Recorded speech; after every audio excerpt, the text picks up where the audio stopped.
Halo guys, kita di mana? Putra Dharma Islamic School. Ikut-ikut ke keseruannya.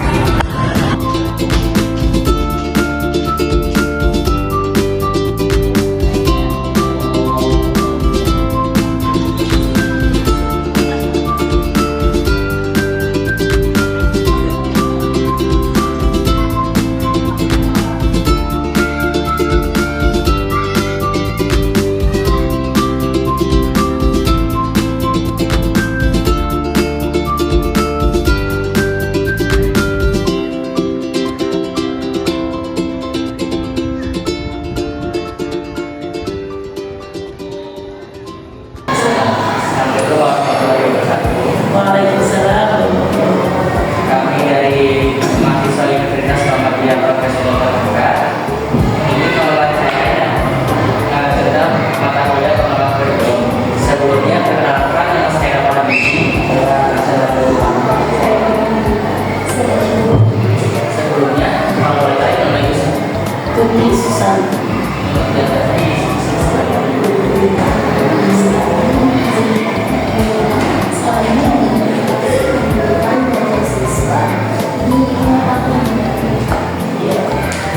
Kalau di awal tahun, kalau anak baru ya, yang siswa perkembangan ini, biasanya kami mengadakan trial class awalnya. Trial class itu setelah anak-anak mau tahu tentang sekolah agama, mereka diundang untuk trial class.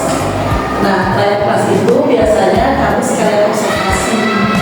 Jadi ada timnya, tim observasi. Jadi dari situ sudah kelihatan nanti kalau anak ada yang kebutuhan khusus atau anak kemampuannya ada keunggulan-keunggulan, kami sudah kelihatan. Karena mulai tahun 2 tahun ini kami tadinya kami ada kelas untuk anak berkebutuhan khusus, tapi untuk 2 tahun ini kan tidak terlalu besar karena kami kan punya 2 cabang yang di satu Green School. Nah, di Green School itu ada khusus sekolah anak ABK. Jadi ketika nanti ketika kelas dan observasi tersebut termasuk anak yang ABK, maka akan direkomendasikan untuk ke sekolah yang cabang di Green School. Tapi kalau di sini hanya menerima siswa reguler. Gitu. Nah, ketika observasi itu pun nanti akan terlihat kemampuan anak, mana yang sudah bisa baca, mana yang belum, atau mana yang aktif, mana yang tidak. Itu memudahkan kami membuat kelas. Nah, biasanya kami menerima 4 kelas.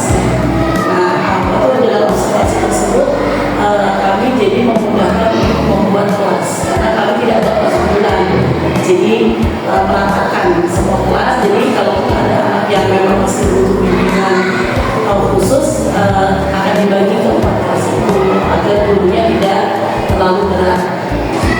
Ya, kalau untuk kelas lain selain yang anak baru, pasti itu setiap apa-apa itu menggunakan asesmen diagnostik ya.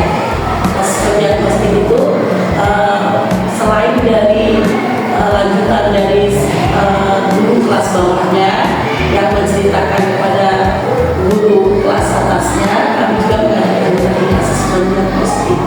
Jadi kami juga tahu untuk kemampuan awal untuk anak ini sampai melanjutkan. Memang kan pasti berbeda-beda ya setiap kelasnya itu.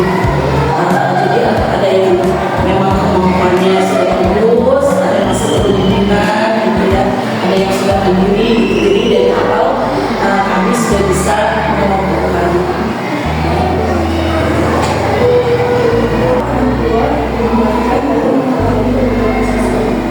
Ya, biasanya kami observasi itu 3 bulan.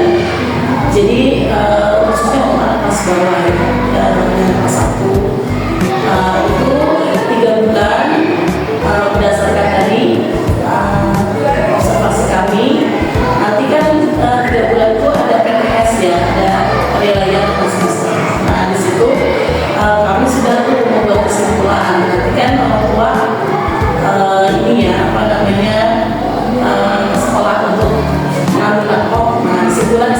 memberikan untuk mana anak-anak yang memang perlu bimbingan tambahan, mana yang sudah mandiri gitu ya. Nanti kalau untuk anak-anak yang memang perlu tambahan, bimbingan tambahan, maka sekolah akan namanya ada media teaching, akan memberikan waktu tambahan gratis selama 1,5 jam setiap hari sekolah. Jadi kalau kelas 1 itu biasanya 12.30 sudah pulang. Nah, mereka istirahat dulu, nanti jam 1 masuk sampai hampir jam 2 gitu. 1,5 jam itu akan diberikan tambahan. Jadi cari school sih, mengejar kendaraannya itu untuk membaca, menulis, dan berhitung. Karena kan memang di TK itu sebenarnya kan tidak diwajibkan untuk belajar membaca ya. Tapi ketika kelas 1, materi kelas 1, buku paket kelas 1 sudah luar biasa. Jadi ketika mereka belum lancar membaca, itu akan ketinggalan. Makanya kami mengajarnya itu tadi dengan memberikan tambahan. Jadi khusus untuk anak yang belum bisa baca dan belum bisa berhitung saja. Kalau anak-anak yang sudah bisa mandiri belajarnya, ya. Jadi kami panggil orang tua, lalu kami sampaikan bahwasanya ini anak perlu waktu tambahan untuk mengejar teman-temannya. Karena kalau dia seperti itu kasihan.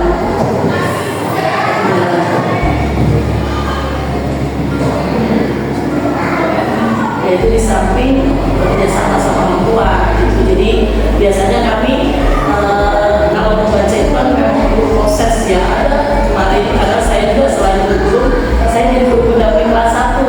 Jadi saya tahu ada anak-anak yang memang lemah gitu karena seperti delay, ternyata mereka mengalami seperti delay. Jadi perlambatan. Jadi ketika belajar membaca itu udah sampai meja sampai huruf H, yang ini lupa gitu. Jadi kalau hanya mengalami di sekolah susah gitu. Makanya kami kerjasama dengan orang tua gitu. Kami meminta untuk mengikuti tes IQ, tes cara belajar gitu. Nanti rekomendasi dari psikolognya seperti apa, nanti kita bahas bersama-sama. Kalau memang ada anak yang memang perlu seperti itu, yang sepertinya ada perbedaan. Kita juga karena kan di sini tidak ada dokter atau psikiater khusus. Jadi kami nanti pakai kami rekomendasikan untuk jika sepertinya kok harusnya waktu dalam 3 bulan udah bisa baca perkembangannya, kok ini sangat lambat gitu ya. Jadi kami akan nanti merekomendasikan untuk mengikuti tes tes IQ dan tes gaya belajar.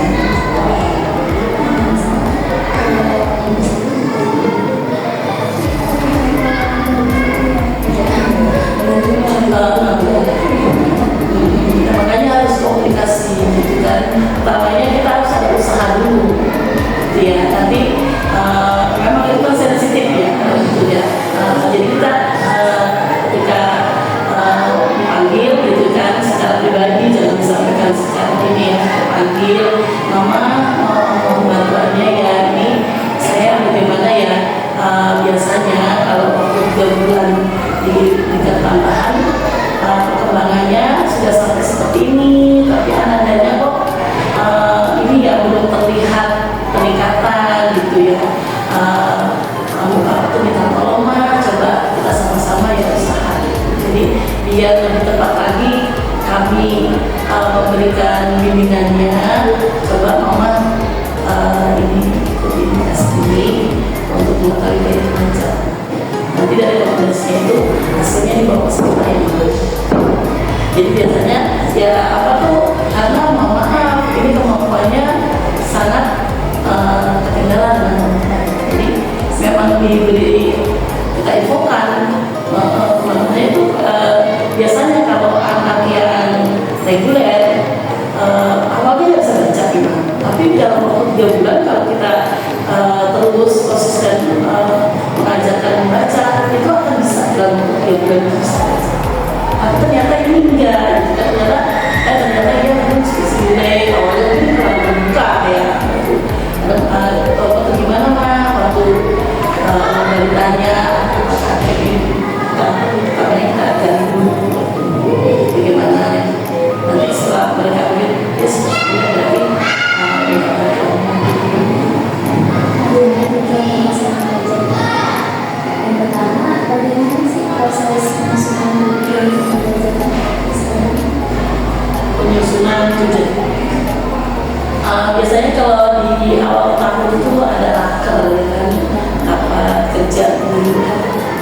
tahun pembelajaran itu biasanya guru itu kumpul sesuai dengan tingkatannya masing-masing. Dan kalau di sini kan biasanya 4 kelas, kelas 1, 4 kelas.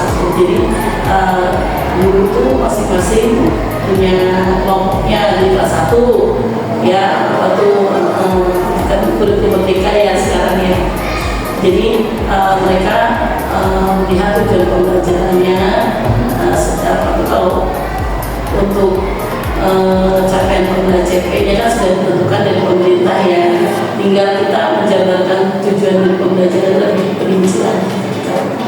Nah, memang tujuan pembelajaran itu mereka kesepakatan dari level mereka masing-masing. Kelas 1 misalnya CP ini mau diturunkan menjadi berapa TP gitu kan.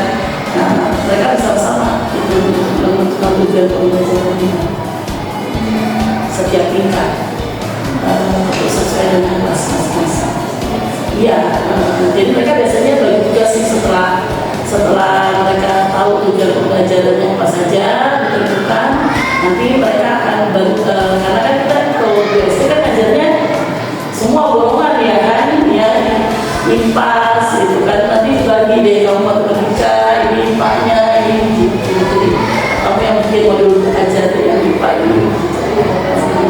Tapi biasanya kita sih per minggu, nggak langsung yang banyak gitu.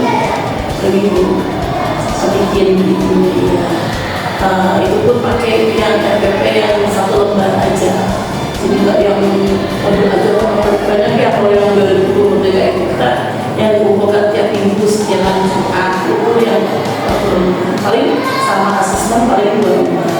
Jadi setiap Jumat kita mulai lebih cepat kalau Jumat ya. Nah itu guru harus persiapan untuk menggunakan buku. Mereka tingkat itu akan membuat RPP untuk seminggu ke depan. Dikerjakan secara sama-sama tapi untuk ini apa tuh tingkat masing-masing itu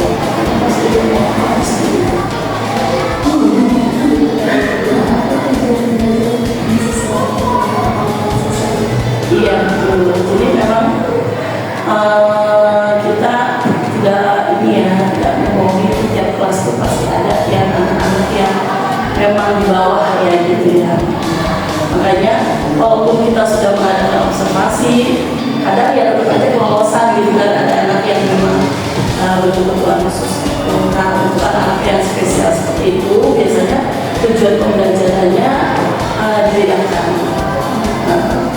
Jadi memang ada perbedaan anak-anak tersebut yang memang dilihat kemampuannya memang bisa sama dengan ini. Jadi memang yang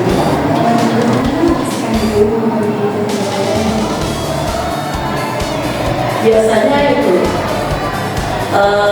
karena kami tadi bertingkat ya kan, terus nanti yang itu mereka akan mengumpulkan tadi yang modul ajarnya itu ya ke saya kan. Nanti saya akan mengecek dari modul ajar itu dari tujuan pembelajarannya sesuai nggak dengan kegiatan belajarnya, terus asesmennya gitu kan. Jadi dilihat tujuannya ini, saya tujuannya siswa dapat mempraktekkan agama seperti sholat 5 waktu, tapi kegiatannya cuma mencatat gitu kan, tidak sesuai gitu ya. Nanti saya koreksi dulu yang seperti itu gitu kan, berarti harusnya praktek dong. Nanti juga nilainya nilai praktek, jangan esai, jangan pertanyaan gitu, bentuknya praktek gitu, apa tuh ambil evaluasinya hasilnya gitu. Memang masih itu saling yang bagian semua. cek Apa kendala utama dalam pengembangan kurikulum? ya. Kalau alhamdulillah di sini sih sebenarnya kalau fasilitas alhamdulillah sudah cukup ya, bagus gitu. Biasanya kendala utama itu untuk guru-guru yang PW maksudnya yang udah merasa nyaman dengan yang lama gitu, suka paradigmanya itu agak susah berubah gitu kan. Seperti kalau sekarang kan deep learning gitu ya, metode pembelajarannya gitu kan, apa-apa belum susah gitu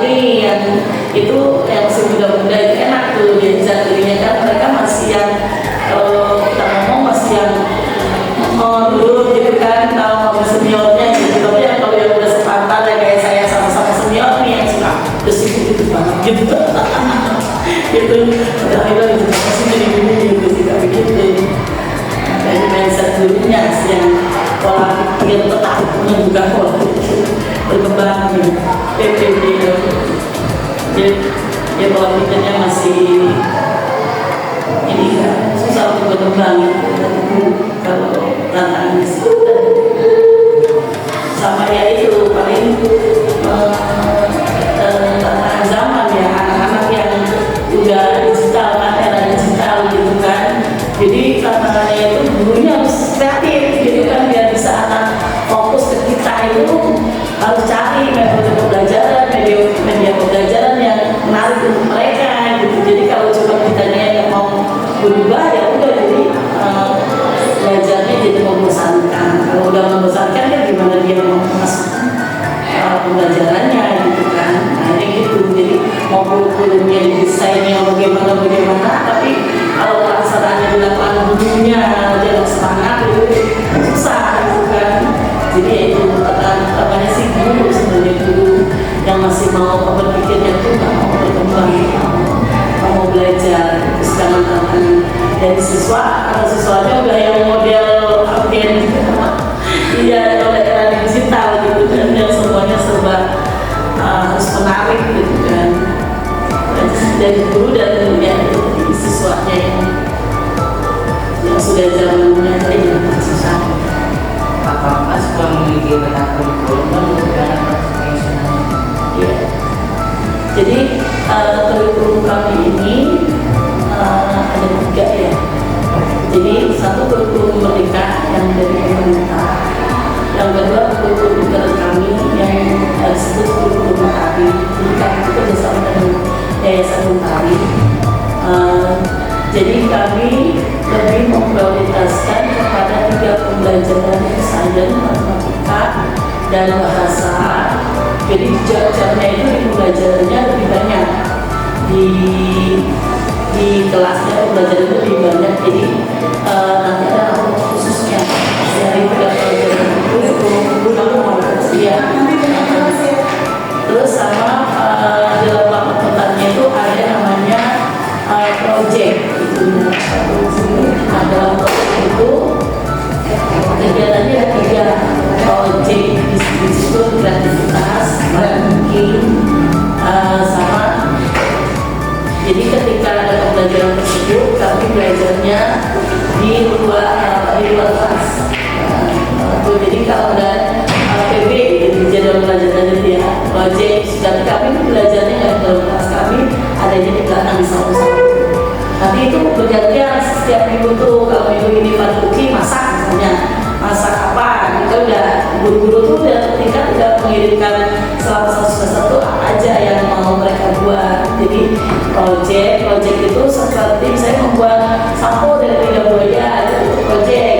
terus kalau Pak berarti masak dan ketiga kreativitas yang membuat dari kerajinan tangan jadi itu tiga kegiatan ini akan selalu bergantian kalau ada PB misalnya kalau kelas 1 tuh hari Rabu mereka tuh satu tingkat itu pelajaran PB hari Rabu berarti kami semua tuh yang kelas itu adanya di belakang nggak di dalam kelas ya dan itu tuh sama misalnya ini mau mungkin mau masak sop gitu kan ya udah nah itu semua perlengkapannya gurunya yang menyiapkan ya jadi anak-anak hanya diinfokan di semua praktek ini gitu kan mohon dibawakan nasi misalnya kita mau buat sop blow gitu aja karena kan kami ada uang kas di kelas ada uang kas anak-anak tuh 100.000 selama 10.000 sebulan jadi selama 10 bulan 100.000 nah itu waktu itu dipakai kegiatan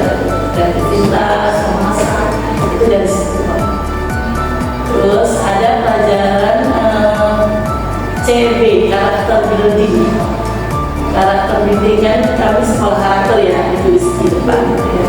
Sekolah karakter jadi kami itu ya dijalankan hijau ya. Nah itu kami kalau jalan tidak boleh keluar dari jalur itu. Nanti kalau di kayak tadi itu bunda ada yang pakai topi biru, itu topi biru itu nanti turunnya sedang piket. Jadi biasanya ada di area-area tertentu mereka akan memantau anak-anak yang jalannya tidak teratur, terus yang 5S gitu. Kalau ketemu mudanya cuek aja gitu kan kita tegur, kita ada kok belum salin gitu kan. Itu akan ada guru-guru yang piket setiap jam-jam istirahat, itu terus sama yang bisa lihat sama ambil gitu. Jadi mau sampahnya siapa aja, kalau ada di depannya nggak diambil kita cari oh udah sampah gitu saya gitu kan. Jadi itu jadi karakternya kita ada 9 karakter. Nah itu dibagi 2 semester, nanti ada penilaian. Jadi ada pemilihan karakter 3 bulan akan pemilihan karakter. Jadi nanti yang menilai dari gurunya piket sama guru kelasnya.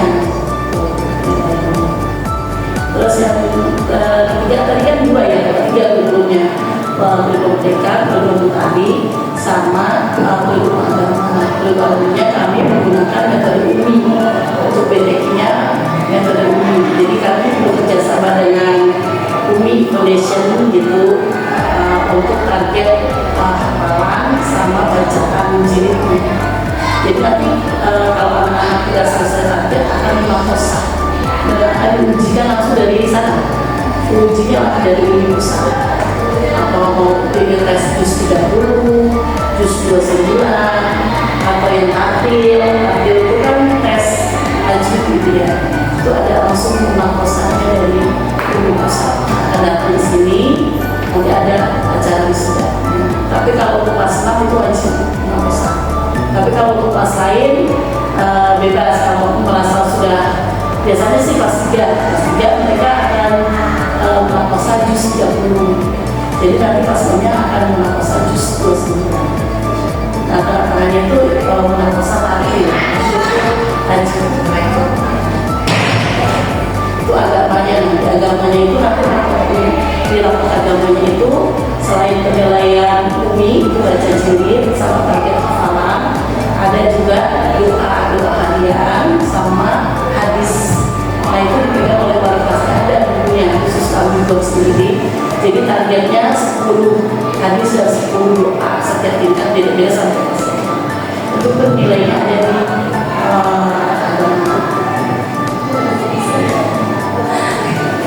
jadi kami kurikulumnya itu paduan kurikulum TK, kurikulum internal kami sama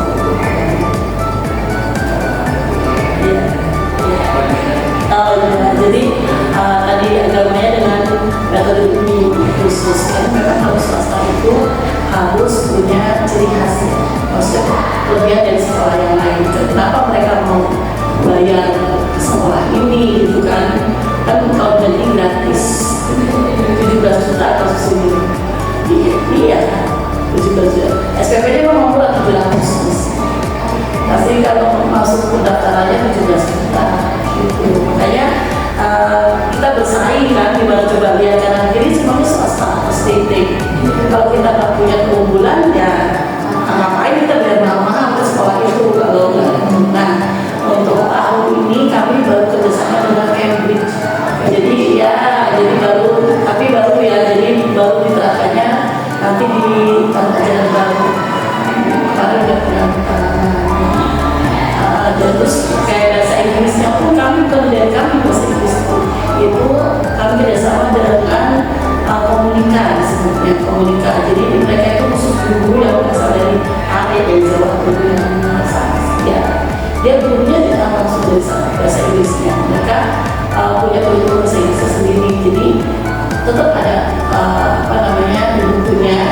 bukunya itu yang dari mentari itu yang ikut Cambridge itu, tapi yang mengajarkan dari mereka lebih ke komunikasi. Jadi pembelajaran bahasa Inggrisnya lebih ke tema. Terus temanya hari ini mau tentang sayur mayur. Udah kan mereka ngomong tentang sayur kan bahasa Inggris. Jadi memang ininya kalau sekolah swasta itu ya gitu. Misalnya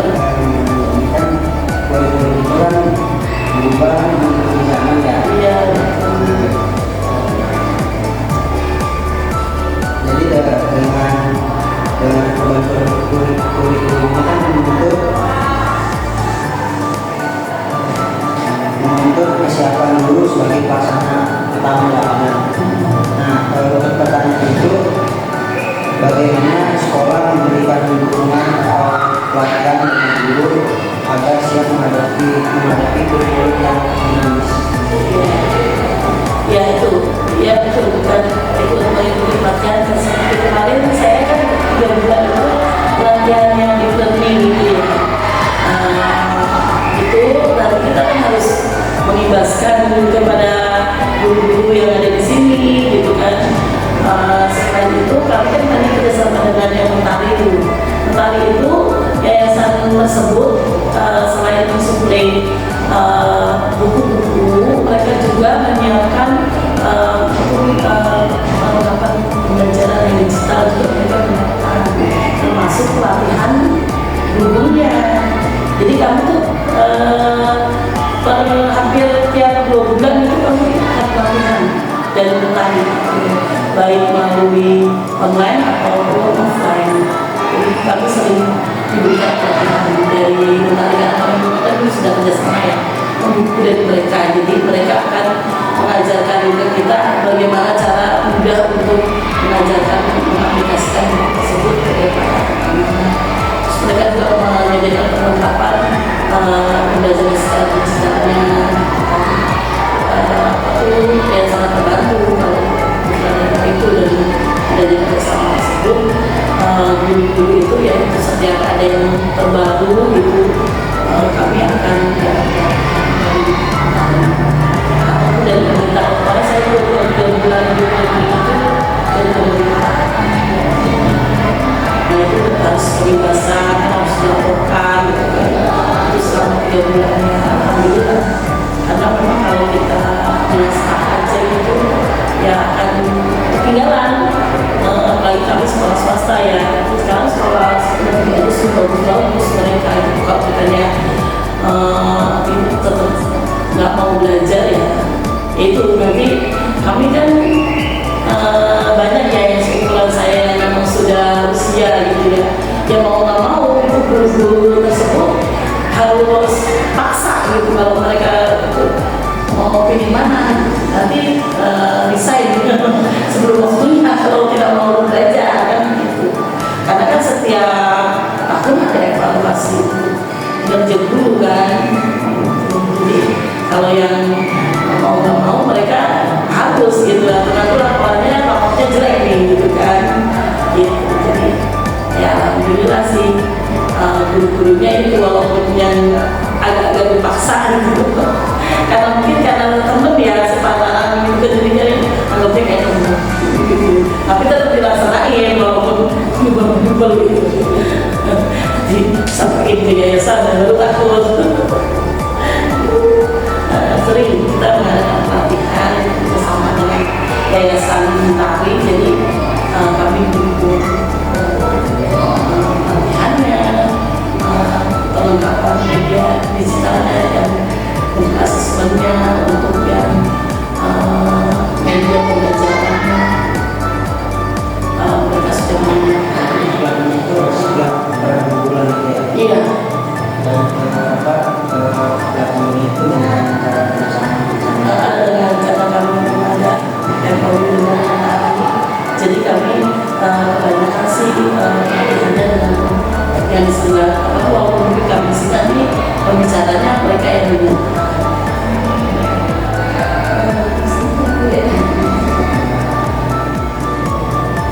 Kadang mereka diskusi juga sih.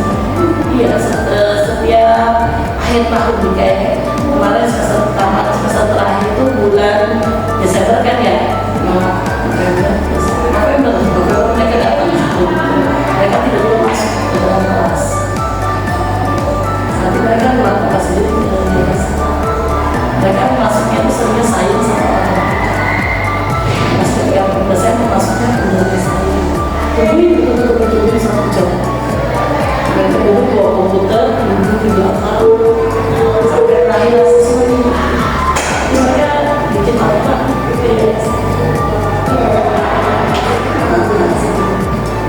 Saya perlu tapi aku nggak tahu. Iya, saya sekali bahkan ada yang kaget gitu. Karena memang perintah dari yayasannya nggak boleh dibocorkan. Karena pengen tahu persiapan jangan kalau kita tahu harus siap. Setiap hari siap.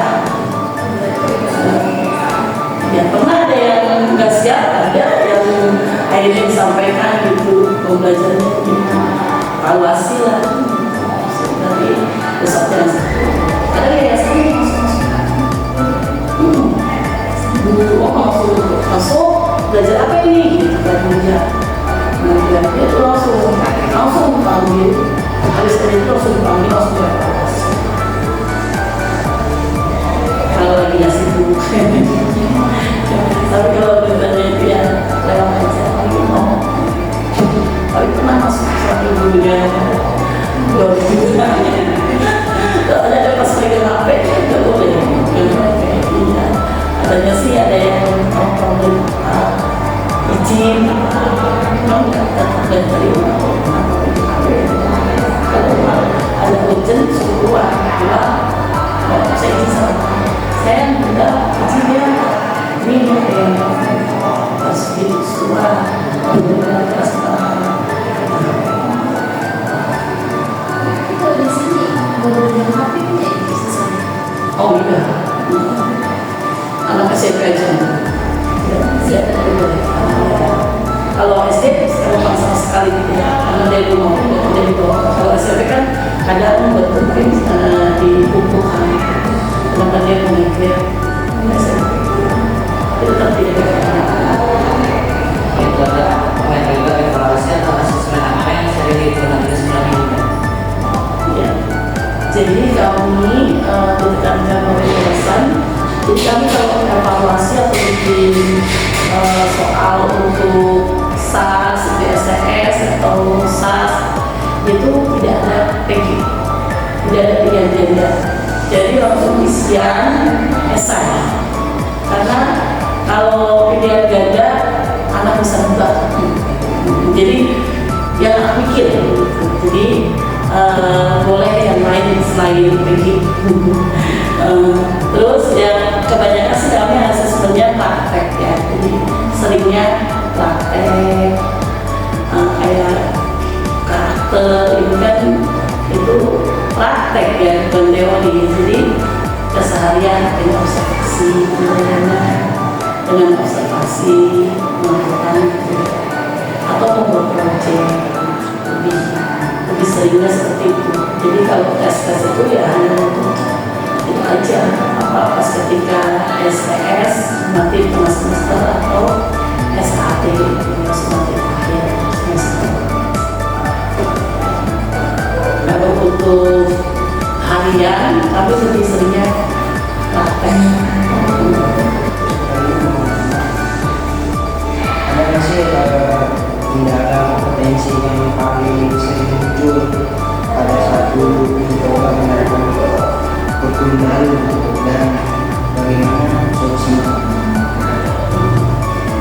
Kalau kemarin ini kan tentunya yang lebih itu ya kendalanya itu kan biasanya kan harus kolaborasi dengan bidang studi lain biar tugas anak itu proyeknya itu tidak terlalu tidak banyak. Nah itu kami agak susah tuh ketika harus mensinkronkan antara misalnya pembelajaran komputernya dengan itu kan saya nanti tugasnya diketik menjadi laporan gitu kan ya, itu menjadi tugas bahasa Indonesia juga. Terus ketika mengetiknya di lab komputer dan guru komputer gitu kan. Nah jadi ketika kami membuat modul pembelajaran untuk deep learning ini jadi tidak terlalu banyak yang bisa untuk kolaborasi gitu, jadi hanya tema-tema tertentu saja gitu. Karena ya itu tadi jadwal yang bentrok, itu waktunya yang sempit gitu kan, nggak bisa sebenarnya kan harus ya menyeluruh gitu ya ininya. Jadi misalnya mungkin bisa jadi berapa kali pertemuan. Kadang-kadang kalau kita belum ambil mudahnya inginnya sih satu kali pertemuan sudah bisa melihat hasil gitu kan. Nah itu sebenarnya kan kalau di pendidikan yang sekarang proses yang dilihat bukan hanya hasil gitu kan, prosesnya juga dinilai gitu kalau yang sekarang. Kadang gurunya pengennya instan juga, pengen cepet-cepet gitu kan gitu. Nah itu yang sering jadi kendala masalahnya itu ketika mau menerapkan yang sempurna gitu, apa tuh ketika modulnya mah udah bagus nih gitu ya, tapi ketika prakteknya kadang waktunya nggak cukup gitu kan. Terus yang guru ini nggak mau kerjasama gitu. Enggak apa tuh, ini saya nggak bisa gitu. Itulah banyak belum sabar lah. Iya.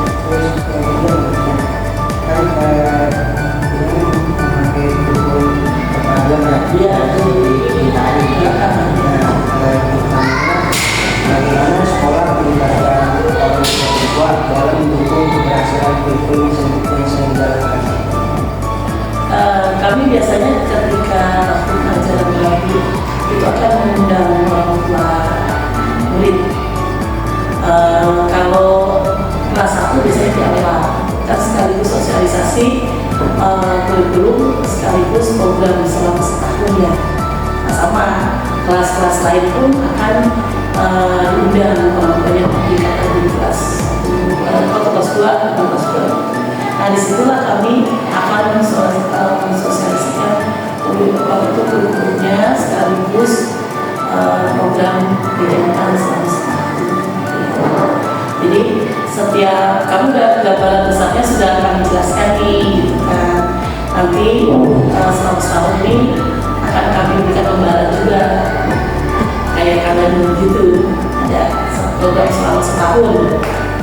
Tanggal ini dari kegiatan yang agamanya, kegiatan nasionalnya, kegiatan ulangan seperti itu, pengambilan rapor atau ada kegiatan penting itu akan ada setiap awal tahun. Kami akan mengundang orang tua murid untuk mensosialisasikan kurikulum ataupun program sekolah selama setahun.